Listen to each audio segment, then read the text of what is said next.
Hello students, welcome to the Commerce 101 Unit 3 Accounting for Debentures from the chapter from the book which is called Financial Accounting 3. ये वाले video में बात करेंगे हम redemption की. ठीक है, अभी जो रिडम्पशन वाला पार्ट है it is a very big part, तो इसको हम दो में कन्वर्ट करेंगे. वो दो कौन से पार्ट है वो हम आगे बताऊंगा. सबसे पहले what is a redemption. When a company issues a debentures the terms of redemption मतलब कि repayment are explicitly stated. The terms define how and when the debentures will be redeem. मतलब क्या कि हमने ऑन द फर्स्ट लेक्चर हमने ये सीखा था कि when the company wants money, company के पास पैसे नहीं होते और उनको इक्विटी शेयर नहीं देके, इक्विटी शेयर यानी क्या, कंपनी की ओनरशिप नहीं देके पैसे चाहिए, तो दे विल इशू डिबेंचर्स. अभी जो डिबेंचर्स होते हैं वो आफ्टर सम पीरियड 1 साल, 3 साल, 5 साल, 7 साल, 10 साल ऐसे ईयर्स में नंबर होता है. वो क्या करेंगे, company will purchase back the debentures. ये एक तरह से के फ़ायदा है. दूसरी बात, जो भी डिबेंचर्स होता है उसमें ईयरली बेसिस पे इंटरेस्ट मिलता है. That's why people are interested to give money to the companies in the return of interest as well as जब वो परचेज बैक करेंगे तब वो कैसे परचेज बैक कर रहे हैं वो भी वो स्टेट करते हैं. स्टेट यानी बताते हैं. ठीक है, अभी जो बॉक्स है, ठीक है, ये बॉक्स दिखाता है इशू. मतलब क्या कि डिबेंचर्स किस वे में इशू होंगे, पार वैल्यू पे, प्रीमियम वैल्यू पे या डिस्काउंट वैल्यू पे. अभी इन तीनों में एक ही चीज़ कॉमन है कि अगर डिबेंचर इशू हो रहा है पार में तो रिडीम हो सकता है पार पे या प्रीमियम पे. अगर प्रीमियम पे इशू हो रहा है तो वो रिडीम हो सकता है पार पे एंड प्रीमियम पे and same with the discount. इसका मतलब क्या हुआ, पार मतलब 100 रुपीज़, प्रीमियम मतलब 100 रुपये के ऊपर और डिस्काउंट मतलब क्या होगा 100 रुपये के नीचे. ठीक है, ये वाले वीडियो में हम सिर्फ और सिर्फ बात करेंगे with the redemption of par value. मतलब क्या कि पार में इशू हो रहा है, प्रीमियम में इशू हो रहा है, डिस्काउंट में इशू हो रहा है, लेकिन वो जो डिबेंचर है वो रिडीम हो रहा है पार वैल्यू पे. ठीक है, इसकी बेसिक जनरल एंट्रीज है, जनरल एंट्रीज याद कर लो और जनरल एंट्रीज लिख दो. 10 में से 5 मार्क्स मिल जाएंगे अगर सही लिखे तो, और विथ अमाउंट सही लिखा है then you will get a 10 out of 10 marks in the university exams. Debentures are issue at par and redeemable at the par. अभी हम 3 पढ़ेंगे. ठीक है, सबसे पहले क्या आएगा, bank account to debenture application and allotment, जिसमें मतलब क्या कि on receipt of application money. मतलब क्या कि कंपनी जब इशू करेगी when the company is asking कि भाई हम डिबेंचर्स डिस्ट्रीब्यूट कर रहे हैं, if anyone is interested they can pay the money and get the debentures. Second entry क्या आएगी, अलॉटमेंट ऑफ डिबेंचर्स. तो debenture application and allotment account debited to debenture account. फिर थर्ड एंट्री आएगी with the redemption. Redemption मतलब क्या कि भाई company ने बोला कि आफ्टर 5 ईयर्स, ठीक है, रिडीम होगा तो क्या होगा, debentures account to debenture holder. मतलब क्या है कि डिबेंचर हमें वापस मिलेंगे और देने वाला कौन है, डिबेंचर होल्डर. सिंपल लॉजिक है. और अगर डिबेंचर होल्डर हमें डिबेंचर दे रहे हैं तो हम उनको क्या देंगे, इन रिटर्न में पैसे. ठीक है, तो फोर्थ जनरल एंट्री आएगी debenture holder account to bank account which is a very simple. तो issued at par and redeemable at par, जिसमें 4 ही एंट्री आएगी और 4 के 4 जनरल एंट्री सिंपल है. यहाँ पे एक सम दिया है, Ravi limited issue 6011% debentures of 100 rupees each on 1 April 2019. ठीक है, the debentures were redeemed at par on 31 March 2024. मतलब क्या हो रहा है कि भाई 1 अप्रैल 2019 को इन्होंने डिबेंचर्स इशू किए. ठीक है, कौन सी वैल्यू पे, पार वैल्यू. पार वैल्यू क्या है, 100 रुपीज़. ठीक है, उसके बाद 31 मार्च 2024, ठीक है, ये था अप्रैल और ये है मार्च.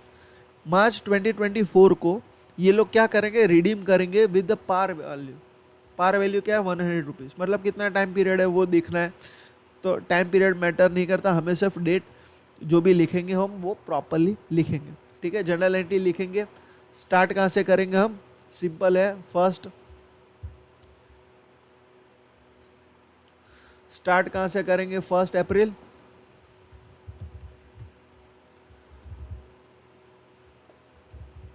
या तो आप मंथ लिख सकते हो या तो फिर आप नंबर ऑफ मंथ लिख सकते हो 2019। ठीक है, सबसे पहले क्या जर्नल आएंगे, बैंक अकाउंट डेबिटेड टू, अभी कितने परसेंट के डिबेंचर्स है, 11% के, तो हम यहाँ पे क्या लिखेंगे, to 11% debenture application and allotment. ठीक है, अमाउंट क्या लिखेंगे, 6000 debenture into 100, that is 6000 debentures into 100 rupees, तो अमाउंट क्या रहेगी, 6 लाख रुपए। इसके बाद कौन सी जर्नल आएंगी, जिसमें हम ये debenture application and allotment account close करेंगे। तो 1 अप्रैल सेम डेट, क्या करेंगे, 11% debenture application and allotment account debit to 11% debenture, amount क्या सेम 6 लाख रुपीज।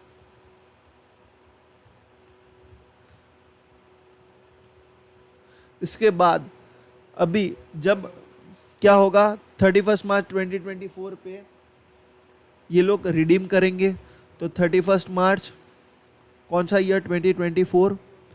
ठीक है, अभी क्या होगा कि हमें डिबेंचर मिलेंगे, तो 11% डिबेंचर अकाउंट डेबिट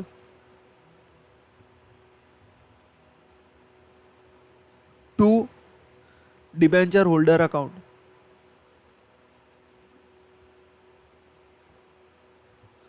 अभी वैल्यू क्या रहेगी, वापस पार वैल्यू पे ही कर रहे हैं, तो सेम वैल्यू आएगी 6000 rupees into 100 rupees, that is 6 lakh rupees.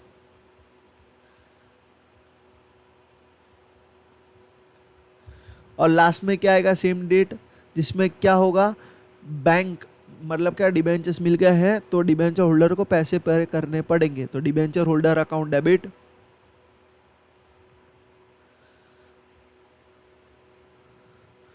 To bank account, amount कितना पे करेंगे, 6 लाख रुपीस।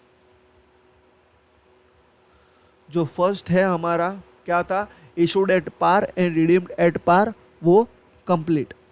उसके बाद हम बात करेंगे issued at premium and redeemable at par. ठीक है, हमारी first journal entry, third journal entry and fourth journal entry same रहेगी। क्या थी, bank account debited to debenture application and allotment, debenture account debit to debenture holder and debenture holder to bank, मतलब logic same ही है। First में हमको पैसे मिले, थर्ड में हमने क्या किया, थर्ड में हमें डिबेंचर्स वापस मिले, किसने वापस दिए, डिबेंचर होल्डर ने, तो क्या लिखेंगे, to debenture holder account. And fourth वाले में क्या करेंगे कि जो डिबेंचर होल्डर है उनको हम एज अ कंपनी पैसे पे करने हैं, तो debenture holder account debit to bank account. अभी सेकेंड वाली जर्नल एंट्री क्या आएगी, जो हमने फर्स्ट वीडियो में सीखी थी, प्रीमियम वाली, debenture application and allotment account debit to debenture account and to security premium. ठीक है, वापस सम करेंगे, सम है सेम ही है, 6000 11% डिबेंचर 100 रुपीज ईच, एक ही फर्क है 10% प्रीमियम। मतलब क्या है कि जो डिबेंचर इशू कर रहे हैं, जो डिबेंचर्स इशू कर रहे हैं वो क्या कर रहे हैं, 100 रुपीज प्लस 10% प्रीमियम। अभी 100 रुपीज का 10% कितना होता है, 10 रुपये, तो इशू कितने में कर रहे हैं, 110, लेकिन रिडीम कितने में कर रहे हैं, तो पार वैल्यू पे, पार वैल्यू क्या है, 100 रुपीज, जो यहाँ पे लिखा हुआ है, रिडीम एट पार। ठीक है, अभी क्या करेंगे, फर्स्ट जर्नल एंट्री जो सेम थी वैसे ही लिख देंगे, सेम डेट के साथ। डेट क्या है, 1 अप्रैल, यहाँ पे लिखूंगा 1/4 बैंक अकाउंट,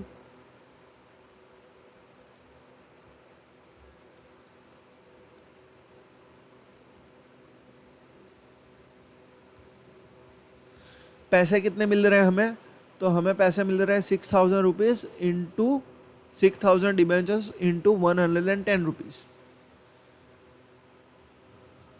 तो 6,60,000 रुपीज। उसके बाद सेकेंड एंट्री क्या करेंगे, ये debenture application and allotment account close करेंगे, तो debenture application and allotment account debit यहाँ पे 11% लिखोगे तो भी चलेगा। 2 11% debenture, 2 security premium.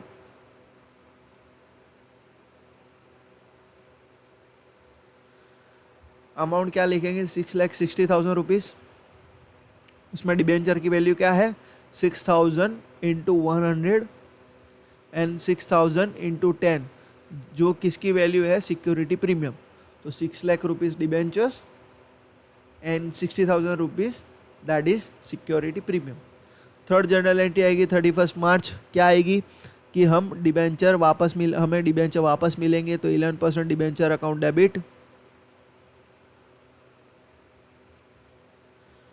To debenture holder जो हमें दे रहे हैं वापस।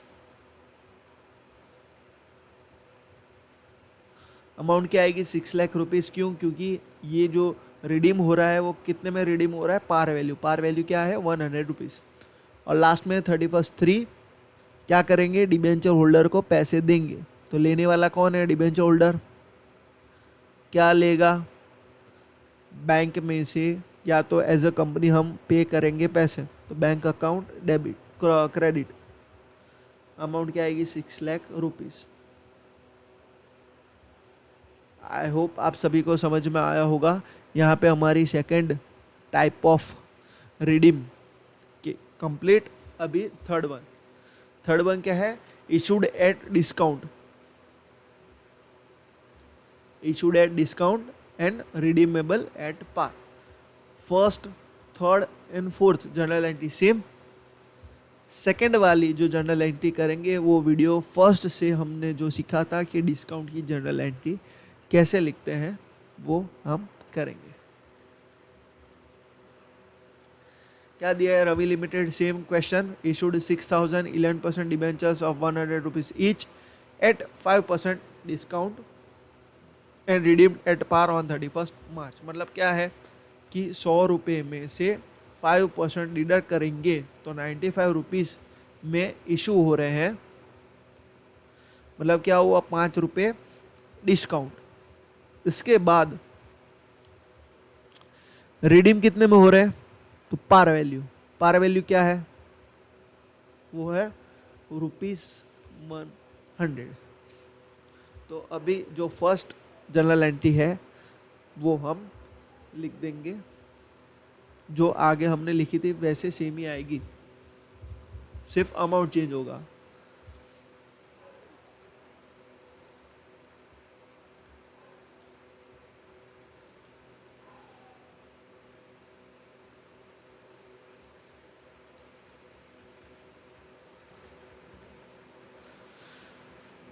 $6,000 इंटू 95 रुपीज़ हमें मिलेंगे।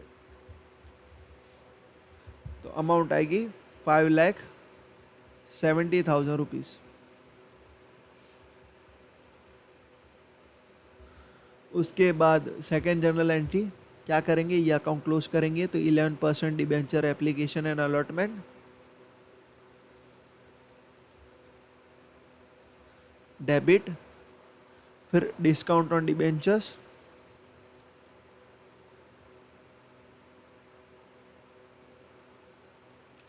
Debit to 11% debenture.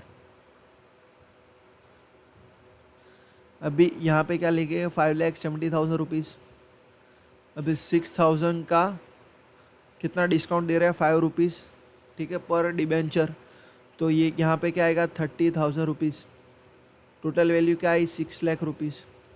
फिर third and fourth journal entry जो हम आगे लिख रहे थे वही सेम लिखेंगे। 31/3 क्या लिखेंगे, डिबेंचर वापस मिलेंगे आफ्टर पीरियड, ठीक है। ये 2019 था, ये 2024, मतलब 19, 20, 21, 22, 23 और 24, 6 साल बाद डिबेंचर्स हम क्या कर रहे हैं, रिडीम कर रहे हैं। तो debenture account debit to debenture holder,